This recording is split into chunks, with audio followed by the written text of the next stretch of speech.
NSA surveillance scandal has brought up many questions from the public. Among them is the government infringing on our privacy rights. This morning, Dr. Gerald Hughes, a professor of computer information systems at UTPA, joins us to discuss how this directly affects you. Thank you so much for being here with us this morning. Of course. So Ed Snowden, he's really put a lot of information out there, especially concerning our privacy. He's a contractor that used to work with the NSA, third-party business, and so how does that play into all of this? What the NSA is doing, if they were the bad guys, if they were hackers, we would call this a man-in-the-middle attack. Okay, so you want to communicate with somebody, even if you're just doing something like buying something online, there are two endpoints, and you communicate securely with them. If somebody intercepts that traffic in the middle, that's a man-in-the-middle attack, and that's essentially what the NSA is doing under the authority of the laws that are applying. Edward Snowden is a third party. I don't really have an idea from what he's revealed whether he has actually looked at the content of people's emails or the pictures they posted online. Technologically, you could absolutely do that.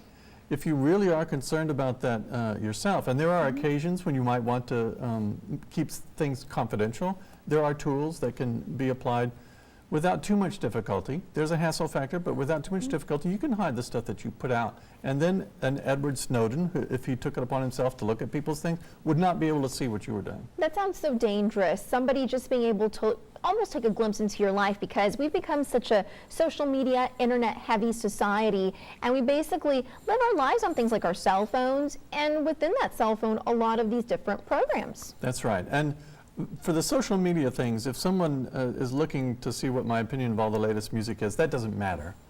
But when you want to be confidential, if you have secret information, and businesses especially, have things that are proprietary all the time. And I'm encrypting some of my information in email right now because I have a research partner in Kentucky, and this is the only way we communicate is across the internet.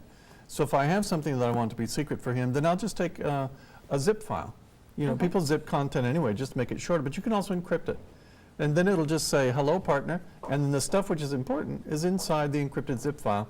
And then even an Edward Snowden or the NSA, or whoever, won't be able to look into that without a great deal of effort. It provides some protection. What are some other things that you can do to protect yourself? If you are looking around on the internet generally, if you want secure browsing, when you post your credit card, there's a protocol called HTTPS. And you can actually put an extension in your browser which says, whenever I'm connecting to anybody, if they support secure communication, I want to use that. That's called HTTPS everywhere. It's very easy to install, and then you don't have to pay attention to it. If there's a confidential channel, you'll get the channel, and it's easy to apply. All right. Well, thank you so much, Dr. Hughes, for being here this morning. Always a pleasure to have you. Thank you. Mary, back to you.